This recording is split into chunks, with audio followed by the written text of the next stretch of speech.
Politics பேசுறான். Politics மாற்றம் மாற்றம் என்று மாற்றத்துக்கான ஆட்சியும் அமைந்து விட்டது. டிடிஆர் கெட்டப் அரகஜாவா கஜகஜாவா அரகஜாவான்னு தெரியல. அவர் நெற்றியில் வைத்திருக்கக்கூடியது கருப்பாக இருப்பது என்ன அப்படிங்கறதான் டாக் ஆஃப் த. அதுக்கு இன்ஸ்டா ரீல் போட்டாங்க. இது எங்க கிடைக்கும்னா நாட்டு மருந்து கடைக்கு போய் அரகஜான்னு கேளுங்க. அரகஜா தயாரிப்பது எப்படி அப்படிங்கிறது ஒண்ணு. இது எங்க கிடைக்கும், இதை வாங்கி வச்சுக்கிட்டா என்ன நடக்கும், எப்படி சோத்து கத்தாலைய விளக்கெண்ணெய் தடவி நெருப்புல காட்டுறது. அந்த சோத்து கத்தால அடியில வந்து மை வந்துடும். அதை எடுத்து வந்து செய்யற மை இது. ஒரு கொட்டாங்குச்சியில ஊத்தி வச்சுக்கிட்டோம்னா கையில காலையில எடுத்து வச்சுக்கோங்க. எடுத்து வச்சுட்டா நல்ல காலம் பிறக்குது, நல்ல காலம் பிறக்குதுன்ட்டு. அதே மாதிரி தான் குரூப்புக்காரங்க கெட்டப்புல தான் இருக்காப்புல. முதல் பேச்சிலேயே பதவியேற்ற பேஜ் இதுலயே அறிவிச்சிட்டார். வடிவேலு 2 பாக்கெட்டையும் எடுத்து காட்டுற மாதிரி கஜானா காலியா இருக்கு, நான் எவ்வளவோ பண்ணலான்னு பார்த்தா ஒண்ணும் இல்ல அப்படின்னு அவரு மெரினா பீச்ல கரும்பு ஜூஸ் வைக்கிற சொல்லிட்டாரு. ஓட்டு போட்டேன், அவர் என்னப்பா முதல் நாளே எதுவும் பண்ண முடியாதுன்ட்டாரு அப்படின்னு. மோடி வேற பீதி கிளப்பி விட்டு போயிருக்காரு. யாரும் கல்யாணம் காட்சி பண்ணாதீங்க, யாரும் 3 வேளை திங்காதீங்க, பெட்ரோல் டீசல் பயன்படுத்தாதீங்க, ஃபாரின் போகாதீங்க, இந்த நான் மட்டும் ஒரு டூர் போயிட்டு வந்துடுறேன் அப்படின்ட்டு அவர் இன்னைக்கு தன்னுடைய வாகனங்களை பாதியாக குறைத்து வீட்டுக்குள்ளேயே ரவுண்ட் அடிப்போம் அப்படின்னு. சரி, அதெல்லாம் தமிழ்நாட்டுக்கும் வந்துச்சுன்னா சிங்கப்பூர் பிரதமர் வரைக்கும் இதைத்தான் பேசிட்டு இருக்காங்க. கொடுமையை வின்டர் இஸ் கம்மிங் அப்படின்னு. இந்த வின்டரை இவர் எப்படி கடக்க போகிறார் என்பதை வருங்காலத்துல அவர் அப்படி சொல்றாரு. எல்லாரும் வந்து இந்த பாதுகாப்பு வாகனங்களை எடுத்துக்கணும், குறைக்கணும்லாம் சொல்றாங்க. ஆனா வந்து தனக்கு வேண்டப்பட்ட ஃப்ரெண்டுக்கெல்லாம் வந்து தமிழ்நாட்டில் வந்து எஸ்கார் போட்டு அனுப்புறாங்க. இதை வந்து எப்படி சொல்றதுன்னு தெரியல. நமக்கு எப்படி இருக்கு, இதுதான் மாற்றமா அப்படிங்கிற நமக்கு காத்தோட்டமா இருக்கா? நிம்மதியா இருக்கு. 5 வருஷம் இல்லாத நிம்மதி, மன உளைச்சல், ஒரு பதட்டம் எதுவுமே இல்லையே. பால் கண்ணுக்குட்டிக்கு நம்ம ஜாலியா இருக்க முடியுதா? அதை என்ஜாய் பண்ணுவோம். தமிழ்நாட்டு கஜானா உண்மையில வந்து திமுக கொடுத்த வாக்குறுதிகள் இருக்கு இல்லையா, அந்த வாக்குறுதிகள் அத்தனையும் நிறைவேற்றும் அளவுக்கு வலுவாக இருக்குதுங்கிறதான் நிலைமை. ஏன்னா நிதி நிலைமையை வைத்து தான் வாக்குறுதிகளே தயார் செய்திருப்பாங்க. இவர்களை மாதிரி வாயில வருதுன்னு. ஏன்னா அதாவது ஒரு ரவுண்டு குடுன்னு கேட்டா இருப்பான் ஒரு பையன். ஒரு நாள் திடீர்னு ஓட்டுனோம்னா திருன்னு முழிப்பான்ல, அந்த மாதிரியான ஒரு கண்டிஷன்ல இவங்க இருக்காங்க. கேஸ் சிலிண்டர்லாம் வந்து இப்ப கஜானாவுக்கு அதுக்கு சம்மந்தம் கிடையாது. கேஸ் சிலிண்டர் கொடுப்பேன்னு இல்லை, அதுக்கு எங்க போவ நீ போறது எடுத்து தான் போகணும் ஈரானுக்கு. தாவேக்காவுடைய இந்த கூமுட்டைத்தனமான சீர்சனத்தைகள் எல்லாம் சிரமம். திமுக கொடுத்த வாக்குறுதிகள் பாசிபிள், நீங்க கொடுக்கறதா சொன்னதெல்லாம் வந்து அது குவைத்து கஜானாவே கொண்டு வந்து வச்சாலும் கொடுக்க முடியாதுங்கிற ரேஞ்சில தான் இருக்குன்னு வைங்களேன். திமுக தோல்விக்கான காரணங்களை தொடர்ச்சியாக அலசிக்கொண்டே இருக்கிறார்கள். உண்மையில் வந்து இது யாரும் நினைக்காத ஒரு மிராக்கிள். வேறு எப்படி எதிர்கொண்டிருந்தாலும் இந்த தேர்தல் முடிவு மாற்றி இருக்க முடியுமா? அவர் முன்னாடியே அடிச்சிருக்கணும். அடிச்சிருந்தா என்ன நடந்திருக்கும்? அவங்க எதிர்பார்த்ததுதான். கிட்னி திருடுற கூப்பிடுற மாதிரி என்னோட மோதுன்னாங்க. உண்மையில் திமுக முன்வைத்த நேரேட்டிவ் என்பது திமுகவுக்கும் தமிழ்நாட்டுக்கும் ஒன்றிய அரசுக்கும் என்டிஏவுக்கும் உண்டான போர் இது அப்படின்னு தான் அவங்க டிக்ளேர் பண்ணாங்க. உண்மையில இன்னைக்கும் ஆபத்துங்கிறது தான். இவர்களால என்ன ஆபத்து இருக்கு போகுது? இவர்களை நீங்க தற்குறிகள்னா இவங்களுக்கு ஆள தெரியாது, இவர்கள் சினிமா கவர்ச்சியால் ஆட்சி பிடிச்சி என்ன வேணாலும் சொல்லலாம். இதனுடைய ஆபத்தை எல்லாம் கம்பேர் பண்ணும்போது பாஜகவுடைய ஆபத்து தான் இன்னைக்கும் மிகப்பெரிய ஆபத்து. இன்னைக்கு பத்திரிகை இந்து பத்திரிகையில் செய்தி வந்திருக்கு. சஞ்சய்குமார்னு சொல்லி ஒன்றிய கல்வித்துறை இயக்குனர் வந்து சொல்லியிருக்காரு, நாங்கள் பிஎம்சிக்கு வந்து லெட்டர் அனுப்பியிருக்கோம் அப்படின்னு. இப்போ மறுத்தாங்க இல்லை, மறுக்கலை, அது வந்து பொய். இந்த புதிய அரசு மறுத்தது வேறு, அப்படிலாம் லெட்டர்லாம் வரல, அதான் வந்திருக்குது. அவங்க என்ன சொல்கிறாங்கன்னா, நாங்கள் 11 முறை அனுப்பியிருக்கோம் இதுக்கு மேற்கு வங்காளத்துக்கு, கேரளாவுக்கு 12 முறை, தமிழ்நாட்டுக்கு 15 முறை கடிதம் எழுதியிருக்கோம். அது மீண்டும் வந்து புதிய கடிதம் எழுதியிருக்கோம். காங்கிரஸ் ஆளக்கூடிய மாநிலங்கள்லாம் பிஎம்சி ஏற்றுக்கிட்டாங்க. அதனால் காங்கிரஸ் புதுசாக கேரளா ஆட்சி பொறுப்புக்கு வந்திருக்கு. இந்தியாவில் இந்த 3 மாநிலங்கள் மட்டும்தான் ஏற்றுக்கலை. இந்த 3 மாநிலங்களில் இப்போ மேற்கு வங்காளத்தில் பாஜக ஆட்சி வந்துருச்சு, அதனால் அவங்க ஏற்றுக்குவாங்க. காங்கிரஸ் ஆட்சி வந்திருக்கு, அவங்களும் ஏற்றுக்குவாங்க. தமிழ்நாடு மட்டும்தான் வந்து ஏற்றுக்கொள்ளாத. காங்கிரஸ் கூட்டணி ஆட்சி தானே அப்போ. அதான் இப்போ வந்து காங்கிரஸ் கூட்டணி ஆட்சி தான். இப்போ இவங்க என்ன பண்ண போறாங்கிறதா இருக்குது. ஆனால் வந்து நாங்கள் வந்து வலியுறுத்துவோம்னு சொல்லி இன்னைக்கு செய்தி வந்திருக்கு. திமுகவுக்கு இந்த வாக்கு வங்கி கணக்கு ஒரு வேளை மாறி திமுக ஆளுங்கட்சி, தாவேகா எதிர்கட்சி, பாஜக உடனான அதிமுக 3வது கட்சி என்று ஒதுக்கப்பட்டிருந்தால் உண்மையில அதுவும் மிகுந்த மகிழ்ச்சி தான். தமிழ்நாட்டுக்கான ஆபத்தாக இன்றைக்கும் திமுக பாஜகவை தான் கருதுகிறது. அதனுடைய கனவுகள், பாஜகவுடைய அரசியல் கனவுகள் மக்கள் தீர்ப்பின் அடிப்படையில் குறைந்தது 10 ஆண்டுகளுக்காவது தள்ளி போடப்பட்டிருக்கின்றதுங்கிறது தான் மேண்டேட் சொல்லக்கூடிய செய்தி. ஆனால் தாவேக்காவுக்குள் நீக்கமர நிறைந்திருக்கக்கூடிய நாலாம் படைகள் செய்து கொண்டிருக்கக்கூடிய குதிரை பேரம் ஆகியவை அந்த பாஜகவை வம்படியாக உள்ளே இழுத்து அவர்கள் கையிலேயே தங்களுடைய லகான்களை கொடுப்பதற்கான வேலைகளை செய்வதுதான் கடந்த ஒரு வாரமா நம்ம பார்த்துட்டு வரோம். இப்ப வேலுமணி தலைமையிலான குழு செய்யக்கூடிய குதிரை பேரம் அவங்க வெளிப்படையா ஒத்துக்கிறாரு. எடப்பாடி பழனிசாமி சொல்கிறார், நாங்க அதிகாரத்துக்கு ஆசைப்பட்டு தாவேக்காவுக்கு வாக்களிக்கிறோம் அப்படின்னு. அவர் மட்டும் என்ன துறவரம் போறக்கு ஆசைப்படுறாரு, எல்லாரும் மினிஸ்ட்ரி சீட்டுக்கு தான் கணக்கு போட்டுக்கிட்டு இருக்கோம் அப்படின்னு அவர் வெளிப்படையா அடுத்து நடக்க போறது இது இதாயிருச்சு. இப்ப மற்றும் சிலர் மற்றும் பலருங்கிறது நீங்க ஆட்களை எடுத்து உள்ள போட்டு நீங்க கொடுக்க போறீங்க. அவங்க தேர்தல் முடிவுகள் வந்த நாள்லயே தாவேக்கா தரப்பு ஒன்றை முடிவு செய்து விட்டது. திமுக கூட்டணியில் இருக்கக்கூடிய சிறு சிறு கட்சிகளை எல்லாம் சேர்த்து 118 என்கிற மேஜிக்கல் நம்பரை கொண்டு வெறுமனே ஃப்ளோர் டெஸ்ட்ல மட்டும் பாஸ் பண்ணுவதுங்கிறத அவங்க நோக்கம் இல்ல. அதை வைத்துக் கொண்டு 5 ஆண்டு ஆட்சியெல்லாம் நடத்த முடியாது என்பதும் அவர்களுக்கு தெரியும். இவர்களுடைய கொள்கை முடிவுகள்லாம் எடுத்தா அதை விசிகாவும் கம்யூனிஸ்டுகளும் எல்லா விதத்திலும் ஒத்து போக முடியாதுன்னு அவர்களுக்கு தெரியும். ஆட்சியை முழுமையாக நடத்த வேண்டும் என்றால் 47 என்கிற எண்ணை வைத்திருக்கக்கூடிய அதிமுகவிலிருந்து 30க்கும் மேற்பட்டவர்களையாவது கூட்டிட்டு தாவேக்காவுக்குள் இணைத்தால் ஒழிய அது சாத்தியம் இல்லைன்னு தெரியும். பிறகு எதற்காக இதை செய்கிறார்கள் என்றால், இந்த ஆட்சி அமைந்ததே என்டிஏ கூட்டணியில் இருந்த பாஜகவின் பிடியில் இருக்கக்கூடிய கட்சிகளை வைத்துதான் இந்த ஆட்சியை அமைத்திருக்கிறோம் என்கிற உண்மை தெரியாமல் மறைப்பதற்காக 118 என்கிற நம்பரை அடைவதற்கு மட்டும் மதச்சார்பற்ற முற்போக்கு கூட்டணியிலிருந்து கூட்டணி கட்சிகளை வெளியே எடுத்து, கூடுதலா திமுகவுமே கூட பிரசிடென்ட் ரூல் விடக்கூடாது என்கிற காரணம். ஏன்னா தாவேக்கா ஆட்சி அமைப்பதால் திமுகவுக்கு பிரச்சனை. திமுகவுடைய அச்சுறுத்தல் தமிழ்நாடு என்கிற மாநிலத்தை பிரசிடென்ட் ரூல் என்ற பெயரில் பாஜக நேரடியாக ஆள அனுமதித்தால் அது வரலாறு காணாத பின்விளைவுகளை தமிழ்நாட்டுக்கு ஏற்படுத்தும் திமுக அஞ்சுது. அதனால தன்னுடைய கூட்டணி கட்சி, அதுவும் கிட்டத்தட்ட திமுக தலைவர் எடுக்கக்கூடிய முடிவுதான் எங்கள் முடிவு, நீங்க எதனால அவர்கிட்டே போய் பேசிக்கணும்னு சொல்லக்கூடிய IUML முதற்கொண்டு நீங்க போய் ஆதரவு தெரிவிங்கள் என்று அனுப்பி வைத்து இந்த ஆட்சிக்கு இன்றைக்கும் வெளிநடப்பு செய்து கோரத்தை குறைத்து நீங்க எளிமையாக ஃப்ளோர் டெஸ்டில் வெற்றி பெறுவதற்கு திமுக உதவி இருக்கிறது. அப்போ இதற்கு பிறகு இப்பதான் உங்களுக்கு கிடைச்சிருச்சு இல்ல, பதவி ஏற்று இத்தனை நாள் ஆன பிறகும் இன்னைக்கு ஃப்ளோர் டெஸ்டில் ஜெயித்த பிறகும் கூட அவர்கள் முழுமையான மினிஸ்ட்ரி போர்ட்போலியோ அறிவிக்காமல் வைத்திருக்கிறார்கள்னா அதற்கான ஒரே காரணம் கூட்டணி கட்சிகள் அவங்க எவ்வளவு கொடுக்கிறோம், எதெல்லாம் கமிட் பண்றோம், அந்த மற்றும் பலருக்கு முதல்ல எதையை கொடுக்கிறோம் அப்படிங்கிற கேள்வி இருப்பதால் தான் இப்ப வரைக்கும் வைத்துக் கொண்டிருக்கிறார். ஆக இந்த ஆட்சி நடக்க போகுது என்பது பாஜக கூட்டணியில் வெற்றி பெற்ற, என்டிஏ தலைமையில் வெற்றி பெற்ற சட்டமன்ற உறுப்பினர்களை வைத்துத்தான் நிலைநிற்க போகிறதுங்கிறது இதன் மூலமா ப்ரூவ் ஆகுது. இவர்களுடன் எல்லாம் சேர்ந்து ஒரு தூய ஆட்சியை அமைத்தால் அது எப்படி கிளுகிளுன்னு இருக்க போகுதுங்கிறத நம்ம வரும் நாட்களில் பார்க்க போகிறோம். குறிப்பா தாவேக்காவை மக்கள் தேர்ந்தெடுக்க காரணம் சாமானியர்கள் அதிகாரம் அடைவது என்கிற கனவின் மேல்தான் இருக்கு. அதைத்தான் திமுக 1967 செய்தது. திமுகவுடைய சாமானியர்கள் பெரும்புள்ளிகளாக கிட்டத்தட்ட 20 வருடங்களுக்கு மேல ஆயிருக்கும். தொடர்ச்சியாக வெற்றி பெறும்போது அவர்கள் செல்வாக்கான மனிதர்களாக மாறுவார்கள். அதற்குள்ள ஒரு கட்சிக்குள்ள ஒரு பிளவு, 3 தேர்தல்கள் ஆட்சி அதிகாரத்தில் அதிமுகவில் பெரும்புள்ளிகள் வளர்கள். அவர் ஏற்கனவே திமுகவில் இருந்தவர்கள் தான்ங்கிறப்ப அது ஒரு எலிவேஷனை கொடுக்கிறது. ஜெயா வெர்ஷன்ல தான் பெரும்புள்ளிகள் கொஞ்சம் பணிவாக்கப்பட்டார்கள் மக்கள் பார்வைக்கு. அவங்க என்ன செய்தாலும் பம்மியே நட அப்படிங்கிற ஒரு மெத்தடை ஜெயலலிதா தான் கொண்டு வருது. திமுக இயல்பாகவே நெஞ்சு நிமித்தி நடக்க பழகிய இயக்கம் என்பதால் அது அங்க அதற்கு சாத்தியம் இல்லை. இப்போது சாமானியர்களின் கட்சி என்கிற இடம் 2 கட்சிகளுக்குமே இல்லைங்கிற ஒரு தோற்றம் உருவாக போய் தான் தாவேகா மாதிரியான ஒரு கட்சி, அந்த கட்சியில் யார் கேண்டிடேட்னே தெரியாத ஆட்களுக்கு எல்லாம் நாங்க கேண்டிடேட் எல்லாம் பார்க்கல, நாங்க விஜய்க்கு ஓட்டு போடுறோம், விஜய் நல்லா நடனம் ஆடுவார், அவர் சினிமா நடிகர், அவங்க அபிமான நடிகர், அவரை எனக்கு பிடிக்கும், அவரை நான் நம்புறேன், எதையுமே எதிர்காலத்தையே கூட அவர் கையில ஒப்படைக்கிறதுக்கு நான் தயாரா இருக்கிறேங்கிற அளவுக்கு ரசிகர்கள் இருப்பதால் இது சாத்தியமாயிருக்கு. பலர் அதில் வென்று இருக்கிறார்கள். நான் சொல்ல மாதிரி இந்த சாமானியர்கள் கூட பலரும் வென்று இருக்கிறார்கள். அதை பாராட்டத்தான் வேண்டும். தாவேக்காவுடைய சூட்சமம் என்பது விஜயை தவிர எந்த கேண்டிடேட்டையும் காட்டாமல் மறைத்து வைத்து விளையாடி. திமுகவும் அதிமுகவும் இந்த வேட்பாளர்களுடைய யோக்கியதை என்ன என்று அதில் இருக்கக்கூடிய கிரிமினல்களை பட்டியலிட்டு அம்பலப்படுத்தி இருந்தால் இந்த VS பாபு வகையரா எல்லாம் ஸ்மாக் போட்டுட்டு இன்றைக்கு திரிய முடியாது, முதலமைச்சரை வீழ்த்த முடியுமா?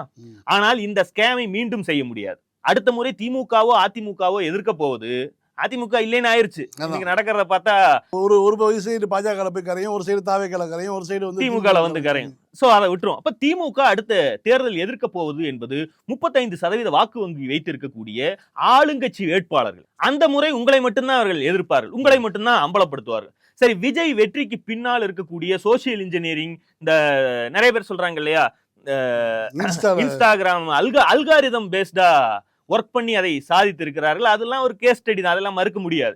இந்த ப்ராஜெக்டின் பின்னணியில் இருக்கக்கூடிய லாட்டரி மாஃபியா குடும்பம் மற்றும் அதனுடைய திட்டமிடல் கனவுகள் குறித்து இப்ப வந்து பேசுபொருளாக தொடங்கி இருக்கிறது. அதிமுகவை உடைத்து அங்கே சேர்க்கக்கூடிய இந்த ஆபரேஷனில் அந்த குடும்பத்துடைய பங்கு என்ன அப்படிங்கிறது இப்பதான் கொஞ்சம் கொஞ்சமா வெளியே. நாமெல்லாம் சொல்ல தேவையில்லை. அங்க இருக்கக்கூடிய எடப்பாடி பழனிசாமி அணியினரே இனிமேல் பட்டவர்த்தனமா உடைச்சு பேசுவாங்கன்னு வச்சுக்கோங்க. அவங்க கேக்குறாங்களே எடப்பாடியே, யாரை கேட்டு இந்த அம்மாவை வந்து எலெக்ஷனுக்கு முன்னாடி உள்ள சேர்த்தீங்க, இன்னைக்கு கட்சியே உடைச்சு கொண்டு போயிருச்சு, தேர்தல் ரிசல்ட் வந்து ஆட்சி அமைப்பது யாருங்கிற பேச்சுவார்த்தை நடந்து கொண்டு இருக்கும் போதே அவர் அந்த கணவரை கூட்டிக் கொண்டு செவ்வந்தி இல்லத்தில் வந்து முதல்ல பேச்சுவார்த்தை நடத்திலாம் போனார். அந்த காரில் இருந்தது யார், காருக்குள்ள யாரு, நம்ம அப்போ நீங்க ஒரு 3000 to 5000 கோடி ரூபாய் முதலீடு செய்யப்பட்டு இருக்கக்கூடிய ப்ராஜெக்ட் இது தாவேக்கா என்கிற ப்ராஜெக்ட். இந்த ப்ராஜெக்ட் வெற்றி பெறுமான்னு விஜய்க்கே தேர்தலுக்கு முன்பு வரைக்கும் ரிசல்ட் வர வரைக்கும் நம்பிக்கை இருக்காரு. அப்படி பார்த்தால் அது ஒரு கேம்பிளிங், மிகப்பெரிய லாட்டரி. அது நான் ஒரு உதாரணத்துக்கு சொல்றேன். 5 லட்சம் ரூபாய் ஒரு லாட்டரி சீட்டு, அதை நீங்க வாங்கணும். மனசு வருமா? 5 ரூபாய்க்கு நீங்க லாட்டரி சீட் வாங்குவீங்க. 5 லட்சம் ரூபாய்க்கு லாட்டரி சீட் வாங்கணும்னா அதனுடைய பரிசு தொகை, பம்பர் பரிசு தொகை என்ன அளவில் இருக்கணும்னு நீங்க எதிர்பார்ப்பீங்க? ஒரு மனிதன் என்ன எதிர்பார்ப்பா? 500 கோடி இருக்கணும். அப்பதானே 5 லட்சம் ரூபாய் அசால்ட்டா தூக்கி பெட்டு வைக்க முடியும். இவர்கள் 3000 கோடி ரூபாயை ஒரு தேர்தலில் திமுகவும் அதிமுகவும் நேருக்கு நேர் மோதக்கூடிய ஒரு தேர்தலில் பெட்டு வைக்கிறார்கள் என்றால் அவர்களுடைய எண்ணத்தில் இருந்த பம்பர் பரிசு தொகை என்னவாக இருக்கும்? இது 3000னா அது 30,000 கோடியில போய் நிற்கும். அதை எடுப்பதற்கு இவர்கள் பார்ப்பார்கள். இதை செய்வதற்குண்டான சேஃப்டிக்கு மேல் இருப்பவருடைய உப்பர்வாலாவுடைய துணையை தேடுவார்கள். இதெல்லாம் வரும் காலத்தில் நடக்கும். எல்லாம் மாற்றம்னு பேசி கிட்டத்தட்ட இவர்கள் கையில் போய் ஒப்படைத்திருக்கிறார்கள். இப்படி ஒரு மாஃபியா கையில் ஒப்படைத்திருக்கிறார். இவங்களுடைய எத்தனை வருட கனவு பாருங்க. யார் முதலமைச்சராக இருந்தாலும் அவர்களுடைய மனதை கவரும் விதத்துல எதையாவது ஒண்ணு பண்ணி நெருங்கிட முடியுமா அப்படிங்கறத இவங்க கிட்டத்தட்ட 20 வருஷமா பண்ணிட்டு இருந்தாங்க. திமுகவையும் சரி அதிமுகவும் சரி இவர்கள் இழுத்த இழுப்புக்கு வளைக்க முடியலைங்கிற போதுதான் நாமே ஒரு கட்சியை உருவாக்கி அதை ஆட்சியிலும் அமர வைத்தால் என்னங்கிற திட்டமே இவர்களுக்கு வருது. ஜெயலலிதா ஜெயில போட்டாங்க, மாட்டினா பிடிச்சி ஜெயில போட்டாங்க. திமுகவும் உரிய தூரத்துலதான் தள்ளி வச்சிருந்தாங்க வச்சுக்கோங்க. ஆனால் வந்து இவர் நேற்றைக்கு சிவி சண்முகம்லாம் வந்து அறிமுகப்படுத்துறாரு. அவர் கையை பிடிச்சி முத்தம் கொடுத்து அந்த அம்மா வந்து அப்படி அறிமுகமாகிக்குது. ஆதவுடைய மாமியார் இவங்க தான் எம்எல்ஏ அப்படின்னு சொல்லி அறிமுகப்படுத்தும் போது அது அந்த வேற ஒரு காட்சியாக தெரியுது. இப்போ முதலமைச்சருடன் நேரடியாக தொடர்பு கொள்றது, முன்னாள் முதலமைச்சரோட நேரடியாக வீட்டுக்குள்ள போய் வர உங்க ஆட்சிங்க. அதான் நான் சொல்லக்கூடிய செய்தி அதான். இன்னொன்று, லாட்ரி மாஃபியா தமிழ்நாட்டை கைப்பற்றுகிறது, அரசியலை கைப்பற்றுகிறது என்றால் எல்லாம் லாட்ரி சட்டபூர்வமாக்குகிறது என்று நினைத்துக் கொள்கிறார். உண்மையில சட்டபூர்வமாக்கினால் ஏழைகள் வயிற்றில் அடித்து அதில் அரசும் வருவாய் பார்க்க முடியும். அது அல்ல இதனுடைய நோக்கம். இது வந்து குஜராத்துடைய மது விலக்கை போன்ற ஒரு திட்டம். இப்போ அந்த மாநிலத்துக்கு மது விற்பனை மூலம் வர வேண்டிய வரித்தொகை பல ஆயிரம் கோடி. ஆனால் அவர்கள் மதுவிலக்கு என்ற பெயரில் அங்கே சட்டவிரோத மாஃபியா மது விற்பனையை நடத்தி வருகிறது. ஒரு 10 பைசா கூட அரசாங்கத்துக்கு மது விற்பனையோட வரி போகாமல் ஒரு பாட்டில் வித்து அந்த பாட்டிலுடைய 40% அரசாங்கத்துக்கு வரியா வரணும்ல. 40% இல்ல, 100%ம் சட்டவிரோதமாக விற்பவனே வைத்துக் கொள்ளக்கூடிய மாடல் தான் அங்க இருக்கக்கூடிய மதுவிலக்கு மாடல். இதை அப்படியே கொண்டு வந்து லாட்டரியிலும் பொருத்தி பார்க்கலாம். லாட்டரி தடை செய்யப்பட்ட ஒரு மாநிலத்தில் சட்டவிரோதமாக நீங்க விற்றுக்கொண்டால் அதுல அரசாங்கத்துக்கு ஒரு லாபம் கிடையாது. ஒட்டு மொத்தமும் நீங்க அதை கட்டுப்படுத்த கூட முடியாது. அதுல ஃபோர்ஜரி நடக்குதான்னு கூட உங்களால கண்டுபிடிக்க முடியாது. சோ இது வந்து வெறுமனே லாட்டரி உள்ளே கொண்டு வருவதல்ல, லாட்டரி சட்டவிரோதமாக நடப்பதை உறுதி செய்வதற்கான ஒரு வேலை நடக்கும். குறிப்பா தமிழ்நாடு மாதிரியான ஏழைகளிடமே வந்து தனிநபர் வருமானம் அதிகம் இருக்கக்கூடிய மாநிலங்கள்ல வந்து இது இப்படியான ஒரு வியாபாரம் என்பது கனவு தொழிற்சாலை. சரி, அதுதான் மாற்றம் என்று வாக்களித்திருக்கிறார்கள். மாற்றத்தை அனுபவிக்கட்டும். திமுக ஆட்சி, தாவேக்கா ஆட்சி, அதிமுக பாஜக ஆட்சி என்று 3 ஆப்ஷன் தான் இந்த தேர்தலில் முன்பு இருக்கிறது என்றால் இந்த 3 ஆப்ஷனில் திமுக 3வதைத்தான் உண்மையிலேயே ஆபத்து என்று கருதி விலக்கி வைக்கும். மற்ற 2ஐயும் விட அதுதான் மிகப்பெரிய பிரச்சனை. இதற்கு இடையில, இந்த சண்டைக்கு இடையில இந்த நடிக மோகம் மேலேறி வந்து வென்று விட்டது. இதை எப்படி பயன்படுத்த வேண்டும் என்று கணக்கு போட்டு பாஜக இப்போது வரைக்கும் பாருங்க, இத்தனை கலைவரம் நடந்துட்டு இருக்கு. இதுல பாஜகவுடைய ரோல் என்ன? ஏதாவது ஒரு செய்திகளில் அவர்களுடைய தலைவர்கள், டெல்லி தலைவர்கள் ஏதாவது அடிபடுறாங்க, அது தமிழ்நாட்டு அரசியல், அதுக்கு எங்களுக்கு எல்லாம் ஒரு சம்பந்தம் இல்லைங்கிற மாதிரி இருக்காங்க. ஜெயலலிதா வந்து மரணப்படுகையில் இருக்கும்பொழுது வெங்கையா நாயுடு இங்கேயே குடியிருந்தார். என்ன, அது வந்து அடுத்த ஒரு ஆட்சி மாற்றமோ ஏதோ ஒன்று உருவாக போகுது அப்படிங்கக்கூடிய ஒரு சூழலில் வந்து வெங்கையா நாயுடு இங்கேயே இருந்தார். அதே மாதிரி ஒரு சூழல் தான் இப்போ ஒரு ஆட்சி மாற்றம் ஏற்படுது. அதுக்கு உரிய அங்கீகாரம் கிடைக்கல, எல்லாமே நடந்துகிட்டு இருக்குது. இந்த மாதிரியான சுச்சுவேஷனில் மேலில் பார்வையாளரோ மேல வந்து யாருமே வரலை அப்படிங்கிறதும் ரொம்ப முக்கியமாக கவனிக்கத்தக்கது. அப்போ பாஜகவுடைய அமைதி என்பது அது வேற எதையோ ஒரு இதை வந்து நமக்கு காட்டுது. எனக்கு என்னமோ டிடிவி தினகரனுடைய செயல்பாடுகள், அவருடைய ஆசாமி உள்ளே இருப்பது, அவர் இன்னைக்கு என்னை சிஎம் பார்த்துக் கொள்வார் என்று சொல்வது, இது வழக்குக்கு போனால் என்ன ஆகும்? குதிரை பேரம் என்பது கிட்டத்தட்ட அந்த கட்சியை பாஜக கூட்டணியில் இல்லாத மற்ற கட்சிகளும் எதிர்கட்சிகள் அத்தனை பேரும் உறுதி செய்யும் விதமாக சட்டமன்றத்திலேயே குற்றச்சாட்டு தெரிவிப்பது, இதெல்லாம் கொண்டு போகக்கூடிய திசை என்பது, அதை எதிர்பார்த்து தான் பாஜக அமைதியாக இருக்கிறது. ஒரு புகார் வரட்டும். இப்ப மாற்றத்தை வைத்து பார்த்தால், மாற்றம்னா இன்னைக்கு எதெல்லாம் தப்பா நடக்குதுன்னு பாக்குறீங்களோ இந்த மாற்றத்தை தான் மக்கள் விரும்பி இருக்கிறார்கள் அப்படின்னு தான் நம்ம புரிஞ்சுக்கணும். இப்போ 47 பேர்ல 25 பேரையே வந்து அவர் தலைமையினுடைய உத்தரவுக்கு மாறாக ஒரு ஆதரவு கொடுத்துருக்காங்க. அதுவே ஒரு பிரச்சனையா மாற முடியும். எடப்பாடி பழனிசாமி அதை மாற்று வரல. அது நீதிமன்றம் எப்படி எடுத்துக்கிறது இருக்குல்ல, பாஜகவினுடைய விருப்பத்தின் பேர்ல தான் நடக்கும் எல்லாமே. இப்ப எல்லாரும் கேக்குறாங்க எதையாவது பேசுங்க. எனக்கு என்னன்னா, பேசி எதை சாதிக்க போறோம்? என்னன்னா, இந்த லாங் ஃபார்மேட் வீடியோக்கள் இருக்குல்ல, அரசியலை விலாவரியாக பீத்து போட்டு பேசுவது என்பது, இதை கேட்கக்கூடிய ஆட்கள்லாம் திமுகவுக்கு தான் வாக்களித்திருக்கிறார். இன்ஃப்ளூயன்ஸ் ஆன ஆட்கள் என்பது 30 நொடிக்கு மேல் எதையும் பார்க்க படிக்க மனம் தோன்றாத, எந்த அதுக்கான வாய்ப்பு இல்லாத ஒரு பெரிய செக்டாரை திரட்டித்தான் இந்த மானங்கெட்ட மாற்றத்தை அவர்கள் கொண்டு வந்திருக்காங்க. ஆமால அப்படின்ட்டு போறாங்க.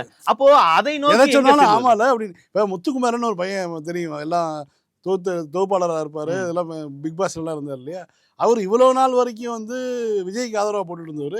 இப்போ என்னன்னு தெரியல, 2-3 நாளாக வந்து திமுக எவ்வளோ திட்டங்கள் செஞ்சது தெரியுமா, எவ்வளோ அற்புதமான விஷயங்கள் செஞ்சது தெரியுமா, ஸ்டாலின் எவ்வளோ நல்லவர் தெரியுமா அப்படின்னு சொல்லி வீடியோ போட்டுட்ருக்காரு. ஏன்னா இது மாற்றம் வந்து ஓண்ட வருது அப்படிங்கிற மாதிரி இருக்குது. எலெக்ஷன் வந்தோன்னே எதுவும் பைப் லைன் கட்டாயிருச்சா நான், இந்த மாதிரியான வீடியோக்கள் தான் வந்து இன்னைக்கு போயிட்டுருக்கு. என்னை பொறுத்த வரைக்கும் இந்த மாற்றத்துக்காக வாக்களித்திருக்கிறார்கள், மாற்றத்தை அனுபவிக்கிட்டோம், அது ஒன்றும் பிரச்சனை இல்லை. இந்த மாற்றம் நல்லா இருந்துச்சுன்னா கண்டினியூ கூட பண்ணிக்கிட்டோம், நல்லா இல்லைன்னா ஐயா நம்பியார்கிட்ட கவுண்டம் பண்ணி திரும்பி வந்த மாதிரி திரும்பி வரட்டும், அது வேறு பிரச்சனை. நம்முடைய வேலை என்பது நம்முடைய அரசியலை பாதுகாப்பது, நம்முடைய சேன் வாய்ஸ்மாங்கல்ல, அது திமுகவிடம் இருக்கிறது, அதை வந்து தக்க வைப்பது, அதுதான் பவர். இன்றைக்கு அதைத்தான் வந்து நேற்றைக்கு வெடியா போடுறாரு, நாடு முழுக்க கதறுது. நீங்க எத்தனை பிஆர் செய்தாலும் செய்யாத விஷயங்கள் சட்டமன்றத்தில் பதிவு வச்சுட்டார். இனிமேல் அதை நீக்க முடியாது. அதுல என்னன்னா, ஆளுங்கட்சியால இன்னைக்கு திருட்டுத்தனமாக ஆட்சியை பிடித்திருக்கிறீர்கள்னு சொன்னா அந்த திருட்டுத்தனத்தை மட்டும் கட் பண்ணிடுறேன் ப்ளீஸ் அப்படின்னு சொல்லி தூக்குறாங்கல்ல, அது மாதிரி நேற்றைக்கு மக்களை சாதியாக மதமாக பிரிக்கக்கூடிய ஒடுக்கக்கூடிய சனாதனத்தை ஒழிப்போம்னு சொன்னா அதை நீக்க வேண்டியது தானே. நீக்கினா மேற்படியார் சிக்கிக்குவார். அதனால அதையும் திருடனுக்கு தேல் கொட்டியது போல் உட்கார்த்தான் வேணும். கூடுதலா இன்றைக்கு எதிர்கட்சி தலைவர் பேசும்போது, மக்கள் 15ஆம் தேதிக்கு வந்து உரிமை தொகை வருவதற்காக காத்திருக்கிறார்கள், 1,31,00,000 தாய்மார்கள் காத்து கொண்டிருக்கிறார்கள், அதற்கான வழிகளை பாருங்கள். ஏன்னா நீங்க 2,500 ரூபாய் கொடுக்குறான்னு வேற சொல்லியிருக்கீங்க இல்லையா, அது பாருங்க. இன்னைக்கே வந்து இந்த தங்கமல்கள் திட்டமா, அதுக்கெல்லாம் வந்து பணம் 10ஆம் தேதி வந்திருக்க வேண்டியது வரவில்லை என்பதான புகார்கள் எல்லாம் வருது. புதுமை பெண்ணாகட்டும், தமிழ் 7ஆம் தேதி போட வேண்டியது, 7ஆம் தேதி ஊக்கத்தொகை வழங்கியிருக்க வேண்டிய இன்றைக்கு வரைக்கும் வரல, அவர்கள் காத்து கொண்டிருக்கிறார்கள். ஜூன் 2ஆம் தேதி ஸ்கூல் ஓபன் பண்ண போறாங்க, காலை உணவுக்காக மாணவர்களும் காத்திருக்கிறார்கள். இதே போல பல்வேறு நலத்திட்டங்களோட பயனாளர்கள் இந்த அரசு என்ன செய்கிறது என்று காத்து கொண்டிருக்கிறார்கள் அப்படின்னு இருக்காரு எங்க தலைவர் திரு முத்துவேல் கருணாநிதி ஸ்டாலின் அவர்கள். கடந்த 5 வருஷமா ஒவ்வொரு குடும்பத்துக்கும் பார்த்து திட்டங்களை நிறைவேற்றி கொடுத்தாரு. அந்த திட்டங்களை எல்லாம் நீங்க தொடரணும், தயவு செஞ்சு அதில் அரசியல் செய்ய வேணாம். ஏன்னா இந்த மாசம் 15ஆம் தேதி கலைஞர் மகளிர் உரிமை தொகை 1,31,00,000 தாய்மார்கள் காத்துக்கிட்டு இருக்காங்க, அந்த 1000 ரூபாய் வருமா அப்படின்னு காத்துக்கிட்டு இருக்காங்க. அதே மாதிரி புதுமை பெண் திட்டம், தமிழ் புதுவன் திட்டங்கள்ல காலேஜ் போற ஸ்டூடெண்ட்ஸ் அவங்களுக்கு வர மாசம் வர கல்வி ஊக்கத்தொகை 7ஆம் தேதி கொடுத்துருக்கணும், இது வரைக்கும் வரல, அவங்களும் காத்துட்டு இருக்காங்க. இப்ப ஸ்கூல் இல்லைனாலும் ஜூன் 2ஆம் தேதி ஸ்கூல்ல ரீஓபன் பண்ண போறாங்க. அப்ப காலை உணவு திட்டத்துக்காக பள்ளி மாணவர்கள்லாம் காத்துக்கிட்டு இருக்காங்க. இப்படி பல்வேறு திட்டங்கள் இருக்கு, நான் முதல்வன் திட்டம், தாய் மாணவர், அன்பு கரங்கள்னு பல்வேறு திட்டங்களுடைய பயனாளிகள்லாம் அவளோடு காத்துக்கிட்டு இருக்காங்க. இந்த அரசு என்ன செய்ய போகுதுன்னு காத்துக்கிட்டு இருக்காங்க. அதனால அவங்க கிட்ட கேட்டுக்கொள்றது, மாண்பு முதலமைச்சர் அவர்கள் பதவி ஏற்றதும் தன்னுடைய முதல் உரையில அவகாசம் வேணும்னு கேட்டீங்க, நிச்சயம் அவகாசம் எடுத்துக்கோங்க. ஆனா காத்துக்கிட்டு இருக்க அத்தனை பேரையும் ரொம்ப காலம் காக்க வச்சிடாதீங்க.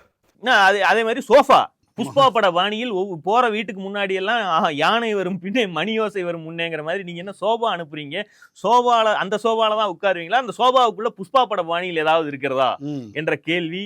என்டிஏ கூட்டணியில் இருக்கக்கூடிய பெரிய கட்சியான அதிமுக இன்னைக்கு கிட்டத்தட்ட 2ஆ பிளவுபட்டிருக்கு. பிளவுபட்ட ஒரு குரூப் உங்களுக்கு ஆதரவு தெரிவிச்சிருக்காங்க. அடுத்து நடந்த இன்சிடென்ட் தான் மிகப்பெரிய ஒரு ட்விஸ்ட். பிளவுபட்ட குரூப்ல இருக்கக்கூடிய ஒரு தலைவரோட வீட்டுக்கு ஒரு புது சோஃபா போகுது. சோஃபா பின்னாடியே புது முதலமைச்சரும் அந்த வீட்டுக்கு போறாரு. புதுமையான ஆட்சின்னு சொன்னீங்க, இன்னைக்கு புஷ்பா பர பாணியில ஆட்சி நடந்துகிட்டு இருக்கு போன்று பல்வேறு கேள்விகள் எழுப்பட்டிருக்கு. இந்த ரத்தன் பண்டிட்டுங்கிற ஜோசிகார உத்தரவு போட்டு அது யூட்டன் அது முடியாது. அது வந்து பிரேமலதா முகத்துக்கு நேராகவே சரி நாள் நம்பிக்கை வாக்கெடுப்புக்கு வர்றாங்க, நல்லதா 4 வார்த்தை சொல்லுவாங்க பார்த்தா அந்த அம்மா நேரடியா கிடைக்கும். இதெல்லாம் நீங்க பர்சனலா வச்சுக்கணும் தம்பி, கொஞ்சம் கூட எனக்கு பிடிக்காது அப்படிங்கிற மாதிரி அதை எதிர்பார்க்கல. நான் ரீதிங்க் பண்றேன், சரி பண்ணிக்கிறேன் அப்படின்னு வேற வழி இல்லை. சவடாலோ சினிமாத்தனமான பேச்சுகளோ சட்டசபையில் பேச முடியாது என்கிற சூழ்நிலை.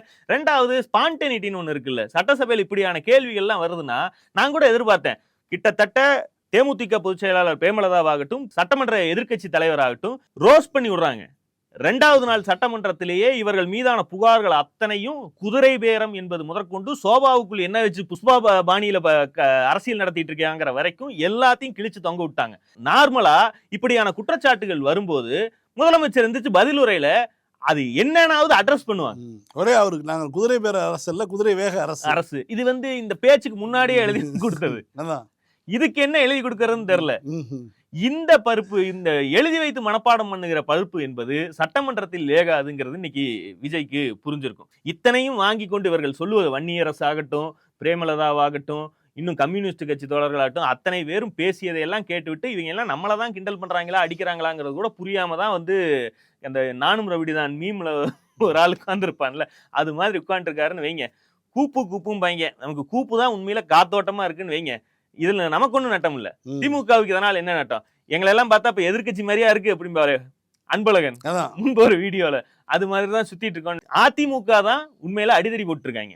இந்த கட்சி என்ன ஆக போகுது? இப்ப அவங்க கேக்குறாங்க சசிகலா உள்ள கொண்டு வரணும், பேச்சுவாக்குல ஓபிஎஸ் அவர்களையும் உள்ள கொண்டு வரணும். அவர் திமுக எம்எல்ஏ ஆயிட்டாரியா, ஏயா உயிரை வாங்குறீங்க? சோ இந்த ஆட்சி, அதாவது அதிமுக அந்த குரல் வாக்கெடுப்பு இது நடந்துட்டு இருக்குல்ல, ஒவ்வொருத்தர் வாக்களிப்பு ஆமன் போர் எந்திரிங்க அப்படின்னு சொல்லி ஒவ்வொருத்தரா இந்த பக்கம் பார்த்தா இவர் விஜயபாஸ்கர் எழுதுறாரு, அந்த பக்கம் பார்த்தா இவர் கொறடா எழுதிட்டு இருக்காரு அக்ரி கிருஷ்ணமூர்த்தி. பூரா இதுக்கு இடையில விட்டு பாக்குற மாதிரி எட்டி பாக்குறாங்க என்ன எழுதிட்டு இருக்காருன்னு. ஒரு மீனாட்சிபுரத்துக்கு எத்தனை மிராசுடாங்க. விரைவில் வந்து தலையில கட்டோட வந்து 88ல நடந்த சம்பவம் நடக்கலாம்னு எதிர்பார்க்கலாம். ஆளுங்கட்சி அதனுடைய வேலையை செய்யட்டும், இந்த குதிரை பேரங்கள் அதுபாட்டுக்கு நடக்கட்டும். திமுக தன்னுடைய எதிர்க்கட்சியாக தன்னுடைய வேலையை செய்யட்டும். பிரதான எதிர்க்கட்சி வைத்திருக்கக்கூடிய குற்றச்சாட்டுக்கு சட்டசபையில் உடனடியாக பதில் சொல்வதற்கு அவரால் முடியல. இப்ப போய் 1 மணி நேரம் 2 மணி நேரம் கழிச்சு நிலையத்தவன்கள் எழுதி கொடுத்துட்டாங்க, நாங்க மட்டும் மைனாரிட்டி அரசு இல்ல. இன்னைக்கு இவர் மைனாரிட்டிங்கிற வார்த்தையே சொல்லல, மைனாரிட்டி அரசுன்னு சொல்ல. உங்களுக்கு மெஜாரிட்டிக்கு உண்டான நம்பர் கிடைக்கல. உங்களை எதிர்த்து வாக்களித்து வென்ற எம்எல்ஏக்களுடைய எண்ணிக்கையோடு ஆட்சி அமைச்சிருக்கீங்கிறதான் இந்த குற்றச்சாட்டு. இப்படி அமைக்கப்பட்ட ஆட்சியில் நலத்திட்டங்களை தொடருங்கள் தான் அதுல இருக்கக்கூடிய செய்தி. இன்றைக்கு அவரு வந்து விஜய் அடுத்த அறிக்கை இன்னைக்கு ட்விட்டா போட்டிருக்காரு.